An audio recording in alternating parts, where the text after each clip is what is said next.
Friends, वेदना stories में आपका स्वागत है। मेरी आज की कहानी है मोड़ ऐसा भी। ऐसा उनके चेहरे से साफ झलक रहा था। फिर कुछ अनचाहा घटा है। मैंने अनुमान लगा लिया। लड़के वालों की ओर से हर बार निराशा ही उनके हाथ लगी है। मैंने जानबूझकर माँ की उदासी का कारण न पूछा, क्योंकि दुखती रग पर हाथ धरते ही वे अपना धैर्य खो बैठती और बाबूजी को याद करके घंटों रोती रहती। माँ ने मेरी और बिना देखे ही चाय का प्याला आगे बढ़ा दिया, जिसे थामे मैं बरामदे में कुर्सी पर आ बैठी। माँ अपने कमरे में चली गई थी। विषाद से मन भर उठा। पिछले 4 साल से माँ मेरे लिए वर की खोज में लगी थी, लेकिन अभी तक एक अदद लड़का नहीं जुटा पाई थी कि बेटी के हाथ पीले कर संतोष की सांस लेती। माँ अंतर्जातीय विवाह के पक्ष में नहीं थी। अपने ब्राह्मणत्व का दर्प उन्हें किसी मोड़ पर संधि की स्थिति में नहीं आने देता था। मेरी अच्छी खासी नौकरी और ठीक ठाक रूप रंग होते हुए भी विवाह में विलंब होता जा रहा था। जो परिवार माँ को अच्छा लगता वह हमें अपनाने से इनकार कर देता, और जिनको हम पसंद आते उन्हें माँ अपनी बेटी देने से इनकार कर देती। शहर बंद होने के कारण मैं सड़क पर खड़ी खड़ी बेजार हो चुकी थी। कोई रिक्शा, बस, ऑटो रिक्शा आदि नहीं चल रहा था। घर से माँ ने वनीता की मोपेड भी नहीं लाने दी। हालांकि वनीता का कॉलेज बंद था। मुझे दफ्तर पहुंचना था। कई आवश्यक काम करने थे ना जाती तो व्यर्थ ही अफसर की कोप भाजन बनती। इधर उधर देखा, कोई जान पहचान का ना दिखा। घड़ी पर निगाह गई तो पूरा 1 घंटा हो गया था खड़े खड़े। मैं सामने ही देखी जा रही थी। अचानक स्कूटर पर एक नौजवान आता दिखा। वह पास आता गया तो पहचान के चिन्ह उभर आए। यह तो शायद उदयन। हाँ, वही था। मेरे साथ कॉलेज में पढ़ता था। वह भी मुझे पहचान गया। स्कूटर रेंगता हुआ मेरे पास रुक गया।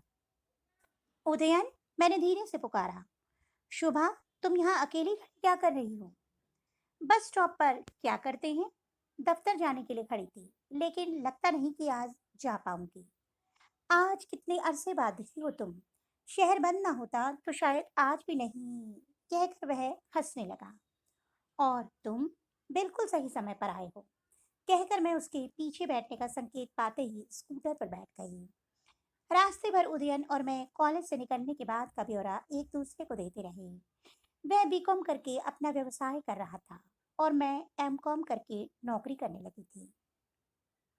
मेरा दफ्तर आ चुका था। वह मुझे उतार कर अपने रास्ते चला गया।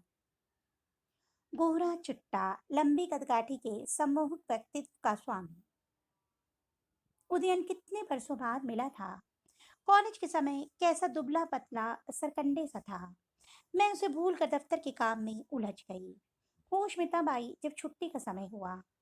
अब जाऊंगी कैसे घर लौटकर, सोचते हुए बाहर निकल ही रही थी कि सामने गुलमहर के पेड़ तले स्कूटर लिए उदयन खड़ा दिखाई दिया।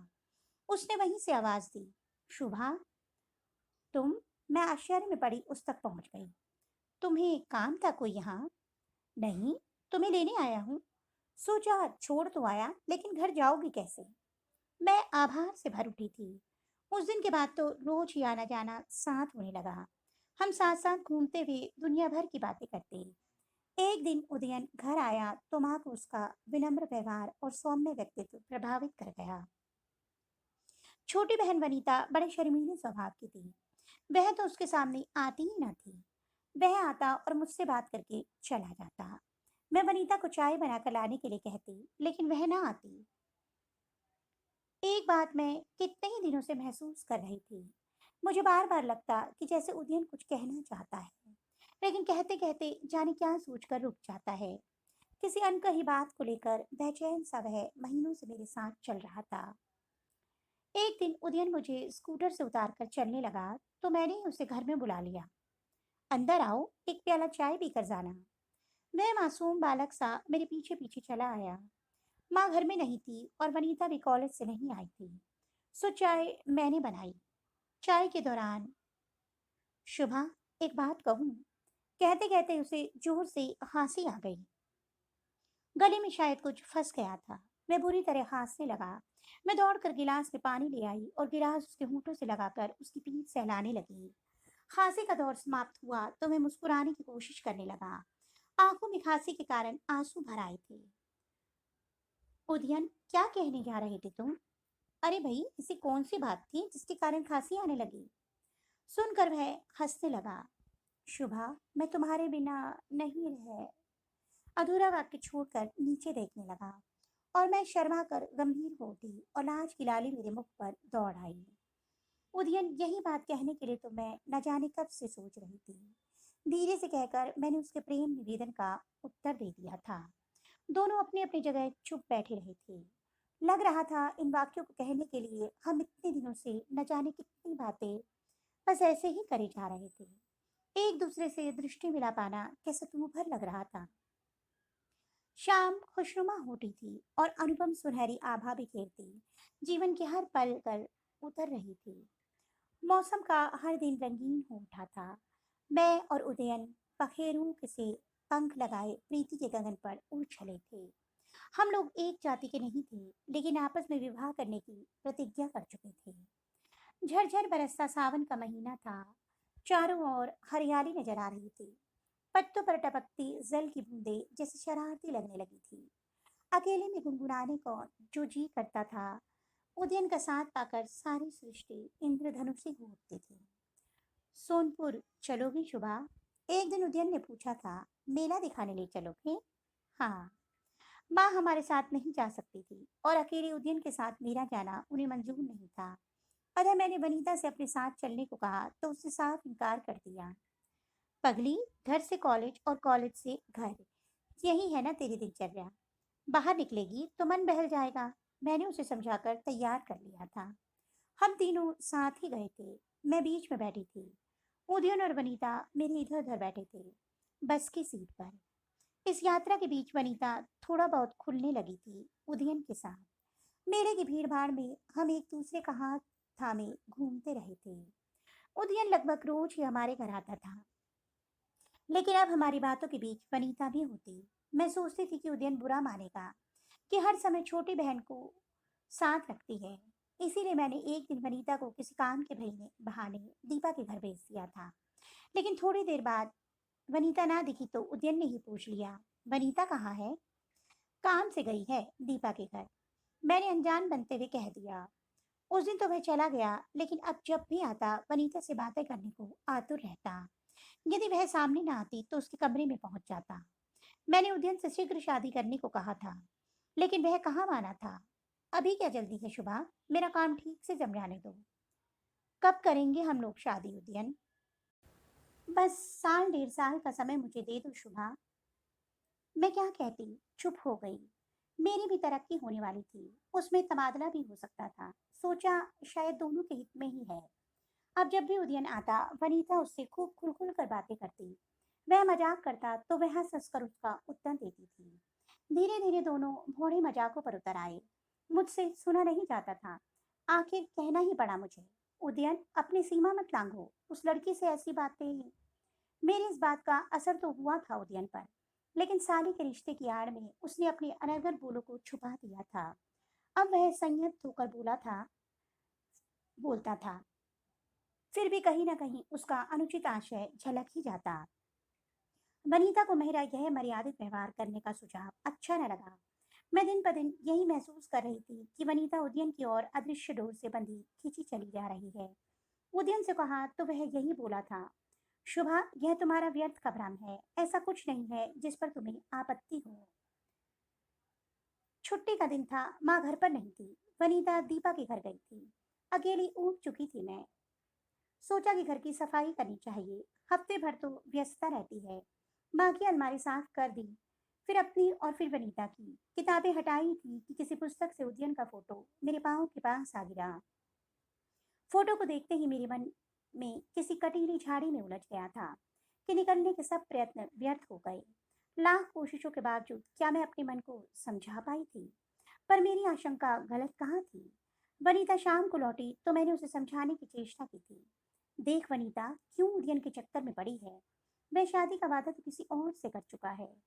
जिस बहन के मुख से कभी बोल भी नहीं फूटते थे, आज वह यूं दावा न उगलने लगेगी, ऐसा तो मैंने सोचा भी नहीं था। वनीता गुस्से से फट पड़ी। क्यों? क्यों मेरे पीछे क्यों मेरे पीछे पड़ी हो दीदी? हर समय तुम इसी ताक-झाँक में लगी रहती हो कि मैं उदयन से बात तो नहीं कर रही हूँ। मैं क्यों ताक-झाँक करूँगी? मैं तो तुम्हें समझाती हूँ। मैंने धीरे से कहा, क्या समझाना चाहती हो तुम मुझे? बोलो। क्या कहती मैं? चुप ही रही। सोचने लगी कि आज वनिता को क्या हो गया है। इसका मुख तो दीदी दीदी कहते थकता नहीं था। आज ये ऐसे सीधी पड़ गई। देख वनिता, तुझे क्या मिल जाएगा उदयन को मुझसे छीन कर? मैंने सीधा प्रश्न किया था। किससे? किससे छीन कर? वह वितृष्णा से भर उठी थी। मैंने किसी से नहीं छीना उसे, वह मुझे मिला है। फिर तुम उदयन को क्यों नहीं रोकती? मैं बुलाती हूँ क्या उसे? उसे तड़ाक से यह वाक्य मेरे मुख पर दे मारे। अंधे कुएं में धंसी जा रही थी मैं। माँ बुलाती रही खाने के लिए, लेकिन मैं सुनना कहाँ चाहती थी। कुछ माँ सिर में दर्द है कहकर किसी तरह उनसे निजात पा गई थी, लेकिन वह मेरे बहानों को कहाँ अंगीकार कर पाई थी। शुभा, क्या हुआ बेटी? कई दिन से तू उदास है।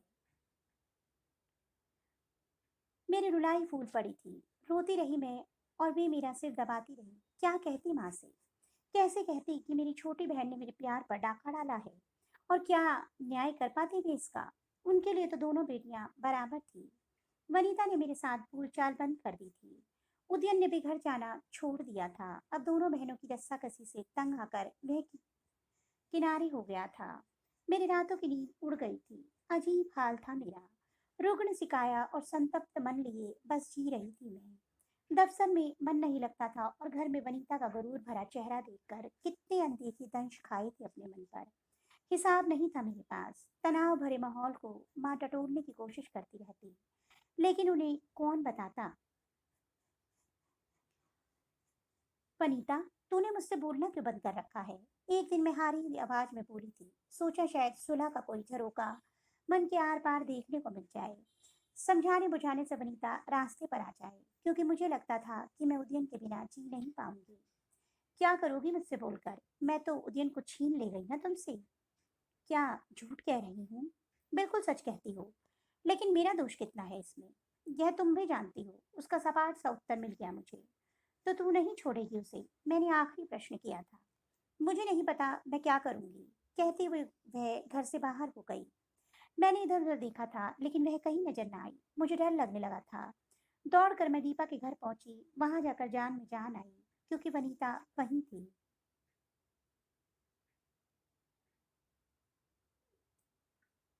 उस लड़के के पीछे दीपा क्रोध में बोल रही थी। वह मुझे समझाती रही, देखो शुभा, उदयन वनीता को चाहने लगा है, और यह भी उसे प्यार करती है। ऐसी स्थिति में तो रोक कैसे सकती है इन्हें? पगली, तू कहाँ तक रोक बांध लगाएगी इन पर? यदि तू उदयन से विवाह भी कर लेगी, तब भी इनका प्यार नहीं मिट पाएगा, बल्कि और बढ़ जाएगा। जीवन भर तुझे अवमानना ही झेलनी पड़ेगी। तू क्यों उदयन के लिए परेशान है? वह तेरे प्रति ईमानदार ही होता तो वह विकट स्थिति आती आज? रात भर जैसे कोई मेरे मन की कपाट खोलता रहा कि मैं एक मर्जिका के पीछे कहाँ तक दौड़ूंगी, और कब तक। उदयन मेरे लिए एक सपना था जो आंख खुलते ही विलीन हो गया, कभी ना दिखने के लिए। एक दिन माँ ने कहा, बेटी, उदयन 1.5 साल तक शादी नहीं करना चाहता था। अब तो 1.5 साल भी बीत गया। उन्होंने अंतर्जातीय विभाग की मान्यता देने के पश्चात चिंतित स्वर में पूछा था, माँ, अब करेगा शादी वह? वादा खिलाफी नहीं करेगा। शादी की तैयारियां होने लगी थी। मैंने दफ्तर से कर्ज ले लिया था। माँ भी बैंक से अपनी जमा पूंजी निकाल लाई थी। कार्ड छपने की बारी थी। माँ ने कार्ड का विवरण तैयार कर लिया था। शुभा वेट्स उदयन। मैंने माँ के हाथ से वह कागज ले लिया। मैं निरीह सी पूछने लगी, क्यों? अंग्रेजी की बजाय हिंदी में कार्ड छपवाएगी? नहीं माँ, नहीं, आपने तनिक सी गलती कर दी है। वनीता वेट्स उदयन लिखकर वह कागज मैंने माँ को लौटा दिया। क्या?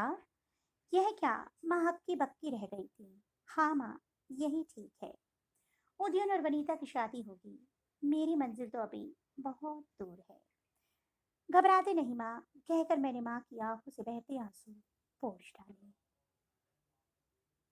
तो दोस्तों, आपको मेरी कहानी कैसी लगी? कमेंट बॉक्स में अवश्य बताइएगा। जल्द ही एक नई कहानी के साथ मिलूंगी। तब तक के लिए बाय बाय।